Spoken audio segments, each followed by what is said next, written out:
우선 이 부족한 종을 이 귀한 자리에 불러주셔서 하나님께 감사드립니다. 그리고 새해 벽두부터 이렇게 하나님 앞에 기도하러 모이신 우리 영락교회 모든 성도들에게 하나님 크신 은혜로 함께 하시기를 주님 이름으로 축복합니다. 예배보다는 아무래도 금요 기도회로 모였으니까 우리 옆에 분들과 인사 한번 하겠습니다. 잘 오셨습니다. 제가 예상한 것보다 인사를 너무 잘하셔서 한 번만 더 하겠습니다. 은혜 많이 받으시기 바랍니다.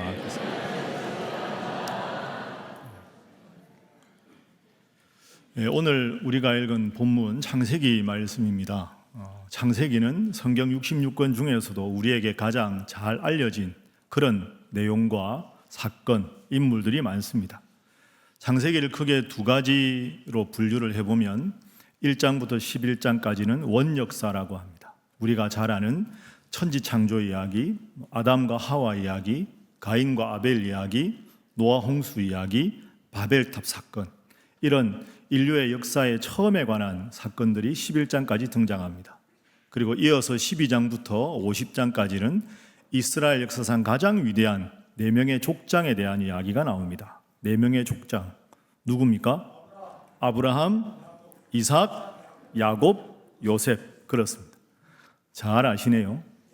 그럼 여러분, 우리에게 이렇게 익숙한 이름들도 많고 우리가 가장 잘 알고 있는 이런 유명한 사건들이 창세기 1장부터 50장에 있는데, 제가 질문을 하나 드리겠습니다.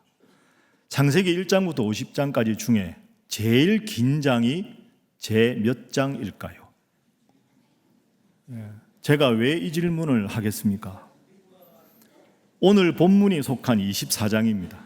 그러니 제가 질문을 드린 거죠. 몇 절까지 있습니까? 보면 나오는데요. 67절까지 있습니다. 제가 정말 드리고 싶은 질문은 이 질문입니다. 그러면 창세기에 이렇게 위대한 사건도 많고 위대한 인물들이 많이 나오는데, 창세기에서 제일 긴 24장, 무려 67절까지 있는 이 24장의 인물들 중에 주인공은 누구일까요? 주인공이 누구일까요? 제가 가만히 있는 건 아직 정답이 안 나왔기 때문이 아니겠습니까? 이름이 없습니다. 2절에 보면요, 아브라함의 늙은 종이라고 나옵니다. 그런데 이 아브라함의 늙은 종이 아마 엘리에셀일 것이다 라고 추측은 하지만 정확하게 성경적으로 엘리에셀이다 라고 단정 짓기는 힘듭니다. 여러분, 이게 좀 이상하지 않습니까? 아니, 그렇게 위대한 사건과 인물이 많은데 제일 긴 24장의 주인공이 이름조차 나와 있지 않다. 이 종이 얼마나 훌륭하길래 창세기에서 제일 긴 분량의 주인공일까? 그 점을 한번 오늘 생각을 해보려고 합니다. 왜 이 종이 그렇게 중요한가? 오늘 24장을 정확하게 이해해 보려면 바로 전에 있던 23장부터 한번 살펴보아야 합니다. 창세기 23장에 보면 아브라함이 그의 사랑하는 아내 사라와 사별하는 장면이 나옵니다. 사라가 127세에 하나님의 부름을 받습니다. 그리고 아브라함은 한 40여 년 정도를 더 살다가 176세에 하나님의 부르심을 받지요. 여러분, 아브라함이 사라와 함께 있다가 하나님께서 사라를 불러가셨을 때 아브라함 마음이 어땠을까요? 창세기 12장에 너는 너의 본토 친척 아비 집을 떠나서 내가 너에게 지시할 땅으로 가라. 그 막막한 명령 하나 붙잡고 부부가 평생 기도하면서 숨죽여 살던 세월이 참 길었습니다. 때로는 사라의 미모 때문에 질투를 사서 위험에 빠진 적도 있고, 이런저런 인생의 우여곡절을 사라와 아브라함이 함께 겪었는데, 그 모든 걸 다 겪고 나서 마침내 하나님께서는 아브라함이 100세 때, 사라가 90세에 약속의 아들 이삭을 주셨습니다. 물론 남들은, 아마 아브라함 친구들은 아들, 딸, 손자, 손녀, 증손자, 증손녀 다 보고 살았겠지만, 그래도 아브라함은 약속의 아들 이삭과 더불어서 정말로 행복한 세월을 40여 년 잘 보냈습니다. 그런데 갑자기 덜컥 사라가 하나님의 부르심을 받았습니다. 제가 방금 덜컥이라는 단어를 썼는데요, 그 이유가 있습니다. 창세기 23장을 읽어보시면 3절부터 20절 사이에 사라가 하나님의 부름을 받았을 때 아브라함이 사라를 어디에 매장해야 되는지 매장지를 찾기 위해서 허둥지둥하는 장면을 보게 됩니다. 그만큼 사라가 갑작스럽게 하나님의 부르심을 받았다 하는 것이죠. 자, 그럼 여러분이 한번 아브라함이라고 가정해 보십시오. 아브라함 곁에 이제 누가 남았습니까? 여러분이 대답을 안 하시면 설교 시간이 길어집니다. 이삭만 남았지요. 하갈도 떠났고 이스마엘도 떠났고 사랑하던 아내 사라도 하나님의 부르심을 받았습니다.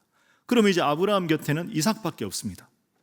그러면 신앙적인 거 다 배제하고요, 현실적인 입장에서 여러분이 아브라함이라면 아브라함의 남은 인생에 제일 중요한 숙제가 하나 남습니다. 뭘까요? 그렇죠. 아브라함의 며느리 구하는 겁니다. 이삭의 아내를 구하는 것. 그걸 누군가가 맡아서 잘 해주어야 하는데 그 일을 맡는 사람이 누구냐? 오늘 본문에 아브라함의 이름 없는 늙은 종입니다. 이 종이 그 역할을 정말 멋지게 훌륭하게 잘 해냅니다. 자, 그러면 이 종의 모습을 한번 볼까요? 2절 말씀 한번 보십시오. 화면에 친절하게 다 나오니까 화면 보시면 되겠습니다. 아브라함이 자기 집 모든 소유를 맡은 늙은 종에게 이르되 청하건대 내 허벅지 밑에 내 손을 넣으라. 내 허벅지 밑에 너의 손을 넣으라. 이게 무슨 뜻일까요? 허벅지 밑이라는 것은 남자의 그 생식기 아랫부분을 말합니다. 왜 거기다가 손을 넣으라고 할까요? 지금 너와 내가 하는 이 맹세는 너와 나 당대에만 하는 게 아니라 내 몸에서 날 모든 후손들도 이 맹세에 동참한다. 그러니 이건 목숨을 건 가장 인생을 건 중요한 맹세다. 이런 뜻이 됩니다. 그리고는 이 종에게 명령을 합니다. 4절 말씀 한번 보시죠. 자, 함께 한번 읽어봅니다. 시작. 내 고향 내 족속에게로 가서 내 아들 이삭을 위하여 아내를 택하라. 아멘. 내 고향 내 족속에게로 가서 내 아들 이삭을 위하여 아내를 택하라. 자, 그런데 이 종이 대답합니다. 이어서 9절 말씀 보십시오. 그 종이 이에 그의 주인 아브라함의 허벅지 아래에 손을 넣고 이 일에 대하여 그에게 맹세하였더라. 그리고는 맹세하고 저 먼 길을 떠납니다. 먼 길을 떠나서 하나님께서 주인인 아브라함을 통해서 자신에게 한 그 명령을 철저하게 완벽하게 잘 지키고 이삭의 아내 리브가를 데리고 옵니다. 그래서 맨 마지막 절 67절은 해피엔딩으로 끝납니다. 67절 말씀 보십시오. 이삭이 리브가를 인도하여 그의 어머니 사라의 장막으로 들이고 그를 맞이하여 아내로 삼고 사랑하였으니 이삭이 그의 어머니를 장례한 후에 위로를 얻었더라. 참 멋진 종이죠. 주인의 기대대로 아주 훌륭한 며느리 리브가를 데리고 이삭 곁에 있게 합니다. 주인의 인정을 받기에 정말로 훌륭한 모습을 우리는 볼 수 있습니다. 새해를 맞이해서 오늘 이렇게 금요일에 오신 여러분 새해에 우리에게 어떤 일이 닥칠지는 아무도 모릅니다. 그렇지만 하나님께서 귀하게 보시는 영락교회를 통해서 여러분 각자에게 주신 헌신에 맡겨주신 직무가 있을 겁니다. 가정에서나 일터에서나 교회에서나 하나님이 여러분의 뭔가를 분명히 계속해서 맡겨주셨는데 어떻게 하면 그 일을 잘 감당할 수 있을까? 오늘 아브라함의 이름 없는 늙은 종은 하나님께서 주인을 통해서 맡긴 그 어려운 일을 잘 감당했는데 우리도 어떻게 하면 새해 하나님 우리에게 맡겨주신 귀한 사역을 잘 이 종처럼 감당할 수 있을까? 그것을 위해서 오늘 본문 말씀을 중심으로 한번 살펴보겠습니다. 3가지 비결이 있습니다. 이 종이 잘 감당했던 이유, 그걸 살펴보기 전에 하나만 더 살펴보고 그 3가지에 대해서 살펴보겠습니다. 아마 여러분 중에는 이렇게 생각하는 분이 혹 계실지 모르겠습니다. 아니 며느리 얻는 게 그렇게 어려운가? 아니 이 지구상에 반이 남자고 반이 여잔데 그거 기도하고 알아서 얻으면 되지, 그게 뭐가 어려운가?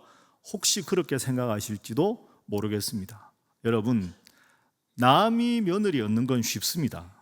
그러나 우리 집에 식구 들이는 건 참 어렵습니다. 그런 상식적인 차원 말고도 아브라함의 며느리 이삭의 아내를 구하는 건 특별히 어려운 몇 가지 이유가 있었습니다. 그 이유를 지금부터 한번 몇 가지로 살펴보면요. 자, 먼저 3절 말씀 한번 보십시오. 3절에 보면 지금 아브라함이 살고 있는 땅이 어디입니까? 가나안 족속의 딸, 그러니까 지금 가나안 사람들과 함께 섞여서 아브라함이 지금 살고 있습니다. 그러니까 이 말은 하나님께서 아브라함에게 좋은 며느리를 선택하기를 원하시는데 그 며느리는 지금 이 나라에서 지금 아브라함이 살고 있는 가나안 땅 사람들은 우상을 섬기니까 여기서 며느리감을 구할 수가 없다는 겁니다. 그럼 어떻게 해야 되느냐? 아브라함의 고향에 가서 하나님 잘 믿는 아가씨 중에 누군가를 선택해야 됩니다. 그러면 어디로 가야 되느냐? 4절 말씀에 정답이 나옵니다. 내 고향 내 족속에게로 가서 내 아들 이삭을 위하여 아내를 택하라. 그럼 어디입니까? 메소포타미아까지 가야 됩니다. 지금 아브라함이 살고 있는 데서 메소포타미아까지 거리를 재보면 800km 정도가 됩니다. 하나도 안 놀라시는군요. 800km면 엄청 깁니다. 그 당시로 생각하면 한 2달 정도, 그러니까 왕복 4달 걸립니다. 그러니 왕복 4달 가다가 오다가 그 험한 길에 도둑이라도 만나면 큰 봉변을 나가지 않겠습니까? 그러니까 아브라함이 며느리를 고르는 게 하나님을 믿는 고향 가서 데려와야 되는데 가고 오는 길이 너무 멀고 험하다. 이게 첫 번째 어려운 점입니다. 두 번째 어려운 점은 믿음 좋은 아브라함이 딱 보고 하나님 앞에 기도하고 데려오면 되는데 아브라함이 직접 갈 수 없다는 게 두 번째 어려운 점입니다. 왜? 아브라함이 엄청나게 부자였죠. 그 많은 재산과 그 많은 하인들과 그 모든 것을 다 관리해야 되는데 4달 정도 동안 아브라함이 다녀올 만한 시간적 여유가 없습니다. 세 번째 어려운 점은 이삭이 자기 아내 고르는 거니까 이삭을 보내면 되지 않느냐. 여러분, 아브라함 입장에서는 이삭을 못 보냅니다. 왜? 이스마엘도 없고 하갈도 없고 사랑하던 아내도 떠났는데 이제 딱 하나 남은 제일 중요한 게 이삭인데 이삭의 아내 구하러 이삭 보냈다가 혹시라도 가다가 오다가 봉변이라도 당하면 며느리 없기 전에 아들까지 잃을 판 아닙니까? 그러니 이삭을 못 보냅니다. 자, 그렇죠. 그래서 이게 어려운 점입니다. 그래서 아브라함이 이 종에게 부탁할 때 6절과 8절에 보면 신신당부를 합니다. 6절 한번 화면 보십시오. 내 아들을 그리로 데리고 돌아가지 말아라. 내 아들 데리고 가지 말아라. 너 혼자 다녀와라. 8절에도 이야기합니다. 만일 여자가 너를 따라오려고 하지 아니하면 나의 이 맹세가 너와 상관이 없다. 그런데 내 아들 데리고 그리로 가지 말아라. 내 아들은 여기 있어야 되고 며느리감을 데리고 와야 한다. 자, 그렇죠. 제가 잘은 모르지만 시어머니들 사라가 있으면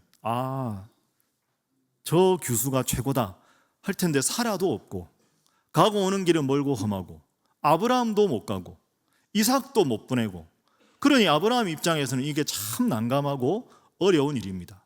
이런 여러 가지 어려운 상황에서 아브라함이 마지막으로 생각하는 유일한 방법, 나에게는 이제 이 방법밖에 없다. 그게 평생 동안 정말 충성을 다해서 아브라함 곁에서 아브라함의 모든 주인의 명령을 우직하게 충성스럽게 충실하게 했던 이 종에게 이 중요한 일을 부탁하는 것, 그것만이 아브라함이 선택할 수 있는 마지막 선택지였습니다. 그런데 어떻습니까? 우리가 방금 본 대로 67절에 해피엔딩으로 리브가를 아주 잘 데리고 오지 않습니까? 어떻게 이 종은 이 어려운 상황에서 이 일을 잘 할 수 있었는가? 새해 우리가 하나님 앞에서 새로운 환경에 맞닥뜨릴 때 어떻게 하면 하나님께서 원하시는 삶을, 하나님께서 우리에게 하라고 하시는 일을 잘 해낼 수 있을까? 이 종의 성공의 비결 3가지를 여러분들과 지금부터 살펴보도록 하겠습니다. 자, 먼저 이 종은 기도하는 종이었습니다. 한번 따라해 보시죠. 기도하는 종. 10절 말씀 한번 보겠습니다. 자, 함께 읽어봅니다. 시작. 이의 종이 그 주인의 낙타 중 10匹를 끌고 떠났는데 곧 그의 주인의 모든 좋은 것을 가지고 떠나 메소포타미아로 가서 나홀의 성에 이르러. 아멘. 드디어 낙타 10마리 끌고 가서 이제 나홀의 성, 목적지에 한 2달여 만에 도착을 했습니다. 도착하고 이 종이 제일 먼저 하는 일이 뭐냐? 12절 말씀입니다. 12절 보십시오. 그가 이르되 우리 주인 아브라함의 하나님 여호와여. 여호와 하나님을 불렀습니다. 뭐 했다는 뜻입니까? 기도했다는 뜻입니다. 목적지에 도착하자마자 제일 먼저 한 일이 기도였습니다. 오늘 나에게 순조롭게 만나게 하셔서 내 주인의 걱정을 들어드릴 수 있도록 해 주십시오라고 기도합니다. 기도하고 리브가를 만납니다. 리브가를 딱 만나고 이 리브가가 하나님께서 정하신 이삭의 아내구나 라는 걸 딱 확신합니다.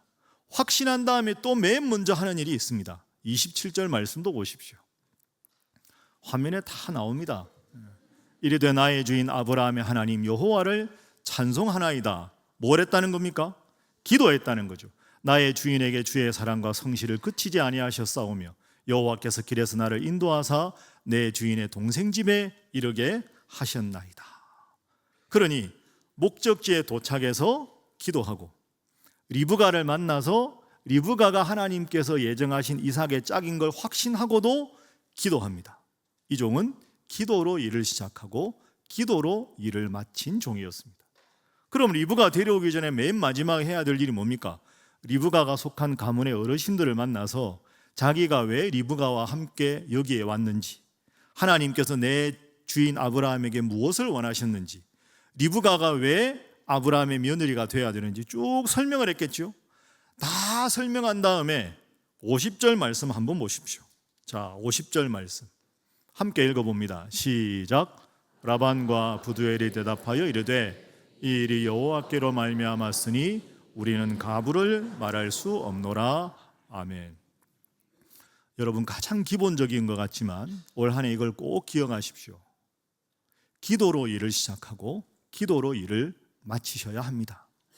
가장 기본적인 것 같지만 이것이 제일 중요한 우리의 영적인 승리의 비결입니다. 그리고 우리가 방금 50절 말씀 보지 않았습니까? 기도로 모든 일을 시작하고 기도로 모든 일을 마치니까 사실 이 종과 리브가에 속한 집안의 어른인 라반과 부두엘은 처음 만난 겁니다. 그런데 기도에는 선한 영향력이 있는 겁니다. 아니, 어르신 이야기 들어보니 처음부터 끝까지 모든 일을 하나님이 다 하셨는데 이제 와서 우리가 리브가 데리고 가십시오 마십시오 가부를 말할 수 없습니다. 하나님이 모든 일을 하셨으니 하나님 뜻대로 모든 일이 되기를 바랍니다. 이게 하나님 앞에 기도하는 사람의 특징입니다. 여러분, 올 한 해 어떤 계획을 세우셨습니까? 어떤 소망을 품으셨습니까? 모든 일을 할 때 정말로 이 일이 하나님께서 원하시는 일인지 하나님 앞에 기도하고 하나님 앞에 기도하고 진행하고 기도로 일을 다 마치는 영락교회 모든 성도들이 되시기를 주님 이름으로 축복합니다. 저녁 시간이라 피곤해서 가만히 계시면 졸릴 수 있으니까 옆에 분들과 인사 한번 하겠습니다. 기도 열심히 하시기 바랍니다.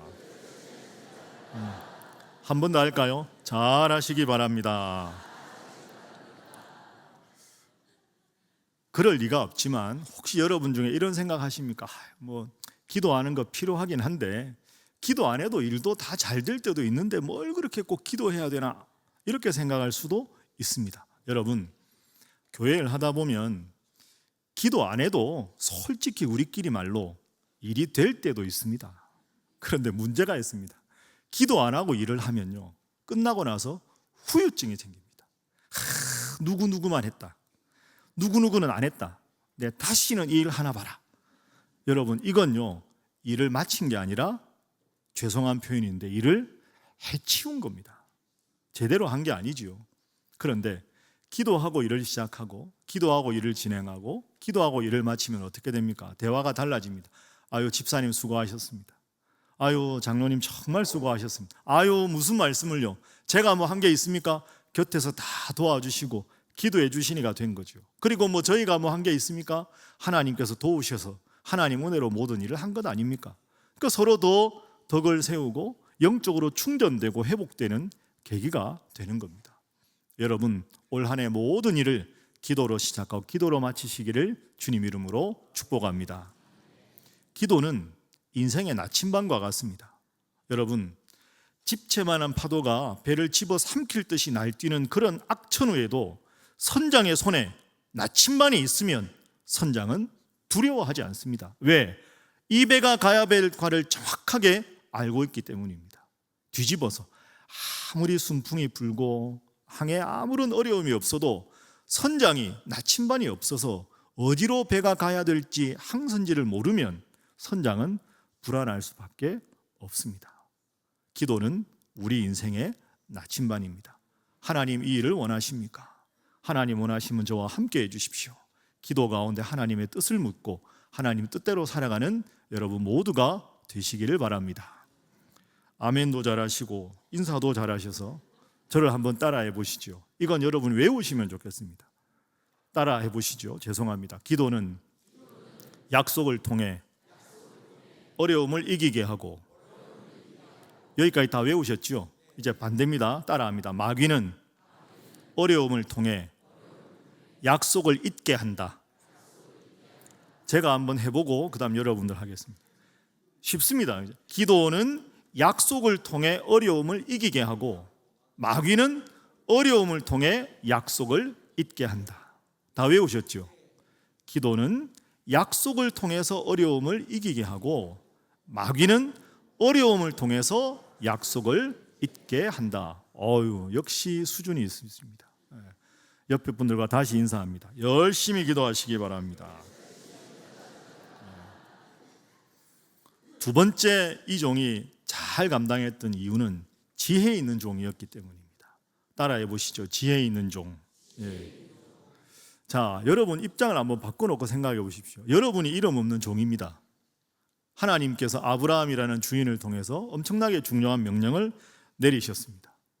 내 고향으로 가서 내 아들 이삭을 위해서 아내감을 택하오라. 하나님이 함께 하실 것이다. 여기서 끝입니다. 하우가 없습니다. 어떻게 만나라, 누구를 만나라, 어떤 방법을 써라, 아무것도 없습니다. 내 고향 가서 하나님이 원하시는 그 이삭의 아내를 데려오라. 이게 끝입니다.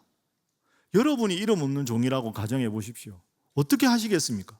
2달 내내 메소포타미아 가면서 계속 기도하면서 고민하지 않겠습니까? 어떤 방법으로 그 생면부지의 사람들이 있는 그 동네 가서 내가 이삭의 아내를 만날 수 있을까? 어떻게 그 많은 여인들 중에 누가 하나님이 원하시는 이삭의 짝인 걸 내가 알아차릴 수가 있을까? 막막한 상황입니다. 자, 그러면 이 기도하는 종이 어떤 방법을 택했는지 한번 보겠습니다. 오늘 본문에 13절, 14절에 나옵니다. 화면 한번 보십시오. 이게 기도입니다. 하나님, 성중 사람의 딸들이 물 기르러 나오겠사오니 내가 우물 곁에 서 있다가 한 소녀에게 이르기를 청하건대 너는 물동이를 기울여 나로 마시게 하라 하리니 그의 대답이 마시라 내가 당신의 낙타에게도 마시게 하리라 하면 그는 주께서 주의 종 이삭을 위하여 정하신 자라 이로 말미암아 주께서 내 주인에게 은혜 베푸심을 내가 알겠나이다. 여기까지입니다. 제가 여러분에게 여쭤보겠습니다. 지혜로운 방법입니까? 아닙니까? 분위기는 지혜로운 방법이라고 대답을 해야 될 것 같은데 속으로는 이게 뭐가 지혜로운가? 쉽게 말하면 이런 겁니다. 하나님, 제가 우물가에 있겠습니다. 아낙네가 물 기르러 왔을 때 물 좀 다오 해서 친절하게 물을 주고 내가 말 안 해도 낙타에게도 물을 주겠다 하는 여인이면 이삭의 아내감으로 알겠습니다. 별로 지혜로워 보이지 않습니다. 근데 여러분, 그게 아닙니다. 자, 하나하나 생각해 보겠습니다. 지금 이 종이 이 기도를 했을 때가 언제냐 하면 11절에 나옵니다. 11절에 보면 저녁 때라 이렇게 됩니다. 저녁 때가 무슨 뜻일까요? 하루 중에 제일 바쁠 때라는 뜻입니다. 뭐 사막 광야에 물이 많겠습니까? 그러면 해가 뉘엿뉘엿 지는 저녁이 되면 아낙네들은 빨리 와서 물 기르러 가서 물을 길어서 집에 빨리 가야 됩니다. 왜? 집에 가서 손발도 씻어야 되고 음식할 수 있는 물도 준비해야 되고 아이들도 다 이렇게 씻게 준비해야 되면 저녁 때라는 말은 하루 중에 제일 바쁠 때 이런 뜻입니다. 하루 중에 제일 바쁠 때 아낙네가 와서 낯선 사람에게 친절하게 물을 주고 말 못하는 낙타에게도 물을 준다? 생각보다 쉬운 일이 아닙니다. 이 종이 지금 낙타를 10마리를 끌고 갔습니다.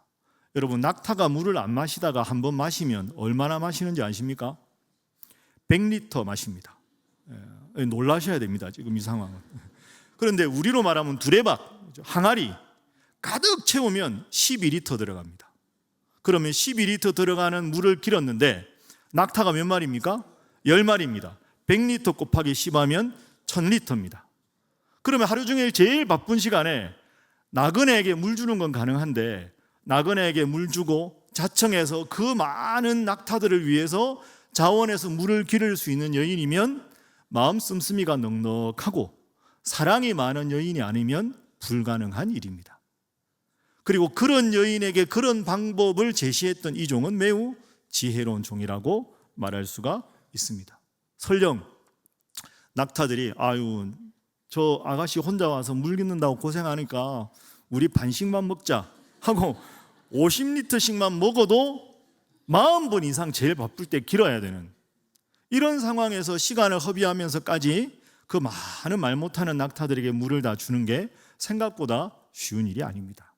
자, 그러면 드디어 리브가가 등장합니다. 리브가가 어떻게 하는지 한번 살펴보겠습니다. 18절부터 20절에 기도가 끝나니까 리브가가 옵니다. 자, 여러분 화면 보십시오. 리브가가 딱 와서 물 좀 달라고 하니까 뭐라고 부릅니까? 내 주여 이렇게 부릅니다. 연세가 많은 어르신들을 존중할 줄 아는 사람이다. 행색은 남루해도 연세 드신 분에게 내 주여라고 말할 수 있는 존경의 마음이 있는 여인이다. 그리고 그 다음에 부사가 나오죠. 급히라는 말이 나옵니다. 18절 다시 보여주시죠. 급히 물동이를 손에 내려 마시게 하고, 급히가 무슨 뜻일까? 아유 얼마나 목이 마르실까? 빨리 물 드려야 되겠다. 급히 마음 씀씀이가 보이시죠? 이어서 19절 보겠습니다. 19절 말씀. 마시게 하기를 다하고 이르되, 낙타를 위해서 부탁을 안 했는데 자원해서 당신의 낙타를 위하여도 물을 길어 그것들도 어떻게 배불리 100리터씩 마시게 하겠습니다. 쉽지 않습니다, 여러분. 이어서 20절 보십시오. 또 급히 물동이의 물을 구유에 붓고 다시 기르려고 우물로 걸어갔습니까? 달려갔습니다. 몇 마리가 아니라 모든 낙타를 위해서.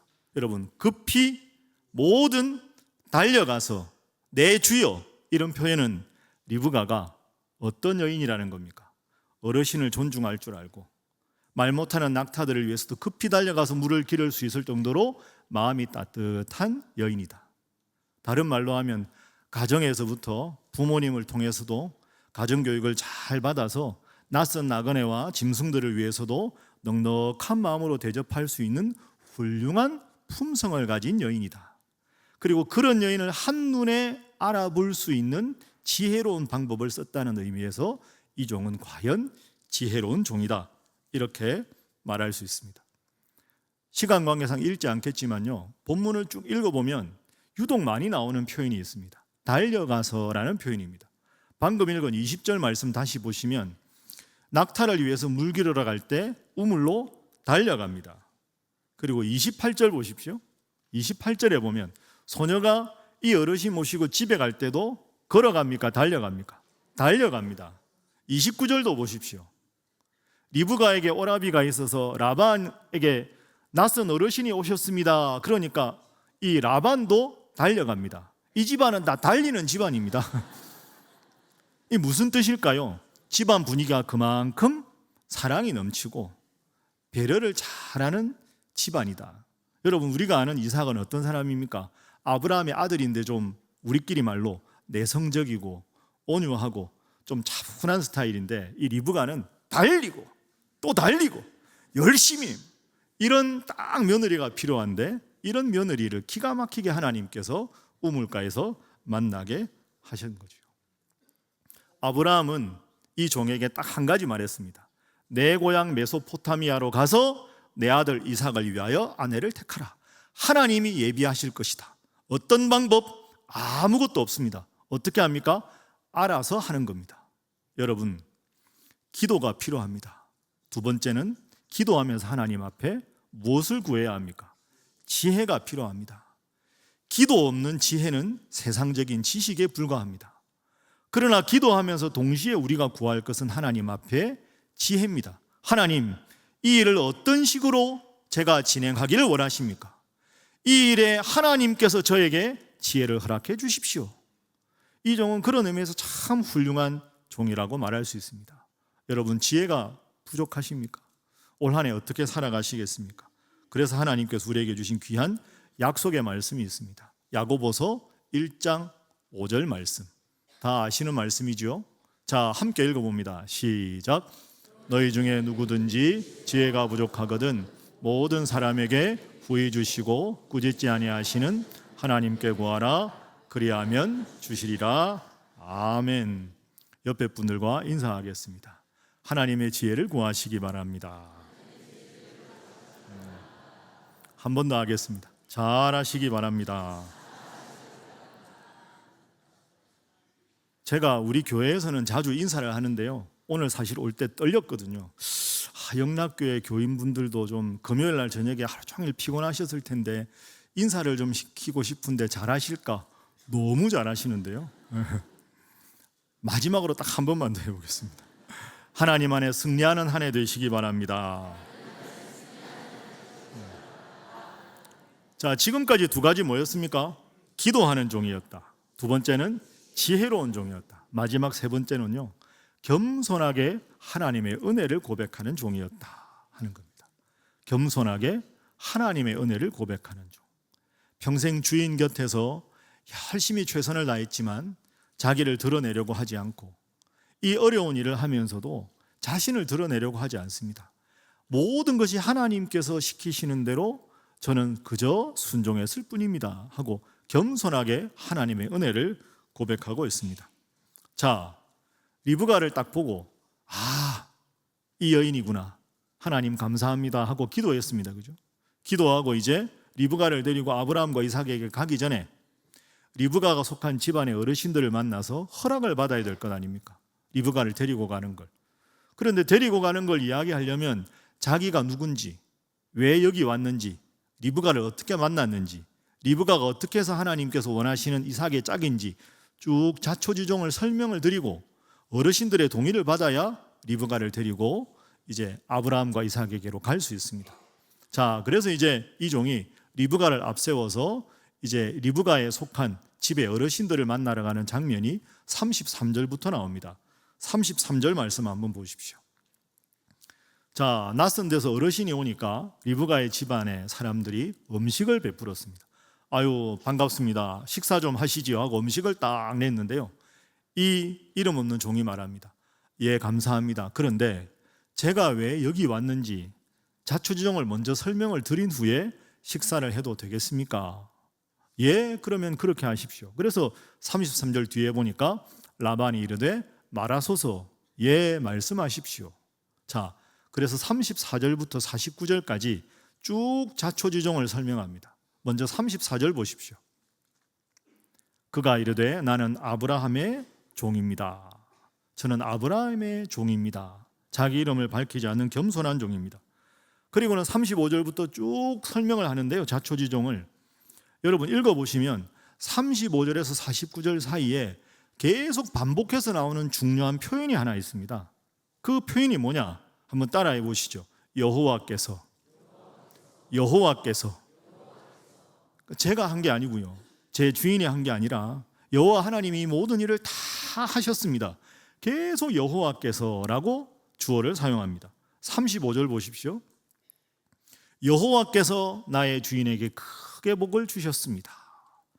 자, 40절 보십시오. 주인이 내게 이르되 내가 섬기는 여호와께서 그의 사자를 너에게 함께 보내어 평탄한 길을 주실 것이니 이삭의 아내를 택하라. 여호와 하나님께서 저를 이곳에 보내셨습니다. 이어지는 44절.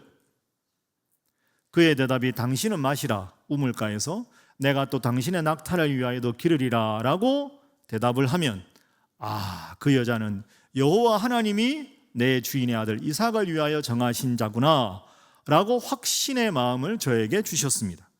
마지막 48절. 내 주인 아브라함의 하나님 여호와께서 나를 바른 길로 인도하사 나의 주인의 동생의 딸을 그의 아들을 위하여 택하게 하셨습니다. 그래서 제가 머리를 숙여 하나님께 경배하고 찬송하였습니다. 무슨 뜻입니까, 여러분? 자초지종을 설명하겠습니다. 하나님께서 저의 주인 아브라함과 이삭에게 복을 주셨습니다. 하나님께서 저를 이곳까지 인도하셨습니다. 하나님께서 저를 우물가에 가게 하셨습니다. 하나님께서 우물가에서 이에게 귀하게 기른 리브가를 만나게 하셨습니다. 리브가를 보고 하나님께서 이 리브가가 이삭의 짝임을 확신하게 하셨습니다. 그러니 이 종은 모든 자초지종을 설명을 하는데 자신을 전혀 드러내지 않습니다. 오직 하나님께서 이 모든 일을 처음부터 끝까지 다 하셨습니다. 그렇게 쭉 설명을 합니다. 그러니 이 설명을 듣는 집안의 어르신인 라반과 부두엘은 할 말이 없습니다. 왜? 하나님이 다 하셨는데 하나님 믿는 자기들이 보기에 무슨 말을 하겠습니까? 그래서 우리가 아까 읽었던 말씀 50절 말씀으로 마무리가 됩니다. 50절 한번 보십시오. 함께 다시 한번 읽어봅니다. 시작. 라반과 부두엘이 대답하여 이르되 이 일이 여호와께로 말미암았으니 우리는 가부를 말할 수 없노라. 아멘. 하나님이 다 하셨네요. 아니 그런데 지금 와서 우리가 데리고 가세요? 안 됩니다. 가부를 말할 게 아닙니다. 하나님이 다 하셨으니 하나님이 리브가를 데리고 가서 아브라함과 이삭과 거기서 유하게 하십시오. 저희는 그저 말씀하신 대로 하나님의 뜻에 순종하겠습니다. 이래서 이제 리브가가 이삭에게로 가게 됩니다. 여러분 어떻습니까? 참 겸손한 종 아닙니까? 그리고 모든 일에 하나님의 은혜를 고백하는 종입니다. 올 한 해 모든 일에 겸손하셔서 여러분을 점점 낮추시는 자리에 하나님께서 크게 역사하시고 하나님 은혜가 충만한 새해가 되시기를 주님 이름으로 축복합니다. 바로 이 종이 이런 삶을 살았습니다. 그러니 은혜가 있을 때 감동이 있고 하나님의 은혜를 고백할 때 설득력을 갖게 되는 것이죠. 그런데 솔직히 여러분 어떻습니까? 여러분 은혜로운 말씀만 하십니까? 고개를 아무도 끄덕이지 않지 않으십니까? 머릿속으로 알고 있는데 그게 참 쉽지가 않습니다. 힘들다. 짜증난다. 심지어는 죽겠다. 이런 말 하면 안 되는데 가끔 나도 모르게 그런 말이 나옵니다. 새해는 그런 말을 좀 삼가야 하지 않겠습니까? 여러분의 입술에 부정적인 단어가 나오려고 할 때마다 꼭 기억해야 될 성경 구절 하나를 일러드리겠습니다. 꼭 이 구절 기억하십시오. 민수기 14장 28절 말씀입니다. 민수기 14장 28절. 자, 다짐하는 마음으로 함께 읽어봅니다. 시작. 그들에게 이르기를 내 삶을 두고 맹세하노라. 너희 말이 내 귀에 들린 대로 내가 너희에게 행하리니. 아멘. 한번 따라해 보실까요? 너희 말이 내 귀에 들린 대로 내가 시행하리라. 누가 하신 말씀입니까? 하나님이 하신. 너희 말이 하나님 내 귀에 들린 그대로 시행해 주겠다. 짜증난다. 알았다. 짜증나게 해주겠다. 원망하느냐? 원망거리가 더 많게 해주겠다. 너희 말이 내 귀에 들린 그대로 내가 시행하리라. 항상 기뻐하시고 쉬지 말고 기도하시고 범사에 감사하는 영락의 모든 성도들이 되시기를 주님 이름으로 축복합니다. 원망하고 짜증내고 분내고 정죄하고 판단하는 표현 대신에 사도 바울의 이 표현 한번 기억해 보십시오. 사도 바울이 감옥 속에서 쓴 편지 빌립보서 아닙니까? 빌립보서는 4장까지 아주 짧은데요, 기뻐하라는 표현이 많이 나옵니다. 감옥에서 기뻐하라, 이 대단한 영적인 수준이죠. 시간 관계상 다 읽지 않고요, 빌립보서 1장에서 제가 몇 가지 표현을 여러분들께 나누어 드리겠습니다. 1장 3절 말씀. 나는 여러분을 생각할 때마다 하나님께 감사합니다. 1장 7절. 내가 너희 무리를 위하여 이와 같이 생각하는 것이 마땅합니다. 여러분들이 내 마음에 있습니다.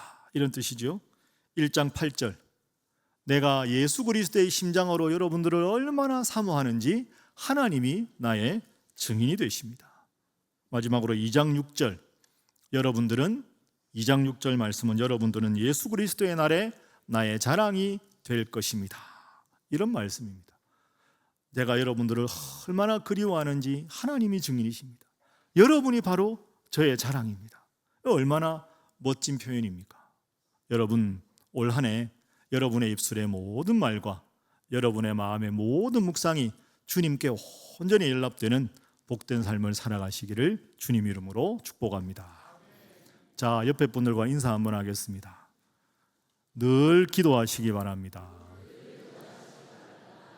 두 번째입니다. 다시 한번 인사하시죠. 하나님의 지혜를 구하시기 바랍니다. 마지막 세 번째입니다. 겸손히 하나님의 은혜를 고백하시기 바랍니다. 이제 말씀을 정리하겠습니다. 금요일 날 저녁에 이 바쁜 새해에 이렇게 하나님 앞에 말씀 읽고 기도하러 오신 영락교회 성도 여러분, 참 이 종 멋지지 않습니까? 저는 이 본문 볼 때마다 이 종, 제가 종이라고 말씀드리기 죄송하지요. 저보다 연세가 많으실 텐데 이 할아버지 진짜 뵙고 싶습니다. 그래서 제가 어느 날 이런 생각을 해봤습니다. 제가 언제가 될지 모르지만 천국 가면 제일 먼저 누구를 만나야 될까? 물론 삼위일체 하나님께 인사드린 다음에 성경의 인물들 중에 제일 먼저 만나고 싶은 분, 여러분 누굽니까? 아마 제가 말씀은 안 드려도 주로 바울이나 다윗이나 아브라함이나 모세 정도 되지 않겠습니까? 그런데 여러분 생각해 보십시오. 천국에 영원히 살 텐데 다른 사람 다 몰려서 가는데 빨리 갈 필요 없지 않습니까? 여유 있게 가면 되지. 그래서 저는 천국 가서 제일 이제 삼위일체 하나님께 인사드리고 제일 먼저 만나고 싶은 성경의 인물이 누굴까요? 이 할아버지입니다. 이 할아버지는 이름도 없으니까 아마 찾는 사람도 별로 없을 것 같습니다. 천사한테 물어보면 알려주지 않겠습니까? 자, 이 할아버지를 만나고 싶습니다. 가서 얼마나 아브라함 밑에 충성을 했길래 주인이 그런 중요한 명령을 부탁하셨습니까? 평소에 어떻게 아브라함을 잘 섬기셨는지, 그리고 메소포타미아까지 그 800km 되는 두 달여 갈 때 무슨 기도하면서 가셨는지, 그리고 리브가 데리고 다시 두 달을 올 때 어떤 마음으로 대화하며 오셨는지, 리브가가 막상 왔을 때 이삭과 리브가가 얼마나 아름답게 사랑했는지 그 간증을 하나하나 들어보면 참 은혜가 될 것 같습니다. 혹시 천국에서 광고할 수 있는 시스템이 있으면 제가 갈 때 영락교회 성도 여러분, 신일교회 성도 여러분 함께 한번 가겠습니다 해서 이제 이분한테 모시고 한번 간증을 들어봐도 참 좋으리라고 생각합니다. 여러분, 이름조차 나와 있지 않지만 정말로 훌륭한 믿음의 사람, 이름 없는 큰 사람입니다. 제가 이 말씀 준비하면서 어줍지 않은 솜씨로 시를 하나 썼습니다. 제목은 늙은 종의 노래입니다. 오늘도 해 넘어 하루가 저문다. 집 떠난 지 두어 달에 낙타놈도 지쳐하고 오늘도 별빛이고 나도 지쳐 누워본다. 휘영청 밝은 별빛 내 마음에 떨어지고 한평생 섬긴 주인 바람결에 재촉하네. 믿음 좋은 우리 죽은 달빛 아래 떠오르네. 늙음하게 얻은 아들 아직 애미 그리울 터. 홀로 둠에 안쓰러워 이 늙은 종 재촉하네. 이삭 아내 얻어오 그분 앞에 진실하고 이삭 함께 동거하며 함께 영원 기뻐하는. 뒤척이다 일어나서 또 하루를 걸어본다. 가도 가도 길 없는 길, 길 없어도 또 걷는 길. 내 주 따라 죽은 따라 그 마음으로 또 걷는다. 함께 기도하겠습니다. 하나님 감사합니다. 오늘 새해를 맞이하여 금요기도회를 통해서 올 한 해 어떻게 하나님을 믿는 성도답게 살아가야 할지에 대해서 말씀을 통해서 우리들 각자를 향한 주님의 음성을 듣게 해주셔서 감사합니다. 먼 여행길, 막연하고 두렵기만 한 일을 만나서도 기도하면서 지혜롭게 은혜로운 말로 사명을 잘 감당한 이름 없는 큰 사람, 아름다운 아브라함의 종을 묵상하게 해주셔서 감사합니다. 주님, 우리들은 우리의 주인이신 주님의 인정을 받기에 한없이 부족한 사람들입니다. 기도도 부족합니다. 지혜도 부족합니다. 말의 은혜도 권세도 없습니다. 우리와 함께 하시고 우리의 부족함에 주님의 능력과 주님의 지혜와 주님의 입술을 허락하여 주옵소서. 죄악 많은 이 세대에 말씀 깊이 부여잡고 넉넉히 이기며 나아가는 충성스러운 종들, 이 자리에 모인 이름 없는 큰 사람 다 되도록 영락교회 온 성도들이 이분 본받을 수 있도록 역사하여 주옵소서. 새해를 맞이하여 때로 우리 앞에 막막한 현실이 펼쳐지더라도 막연한 어려움을 만날 때에도 오늘 이 종을 기억하며 늘 주님 앞에 바로 서는 믿음의 사람들 되게 하여 주옵소서. 사랑의 주님, 올 한 해 범사의 이 종처럼 하나님 앞에 기도로 묻고 지혜로 행하며 은혜를 고백하며 살게 하여 주옵소서. 우리에게 범사의 기도로 묻고 지혜로 행하며 은혜를 고백하며 사는 모범을 친히 보여주신 사랑 많으신 예수님의 이름으로 기도하옵나이다. 아멘.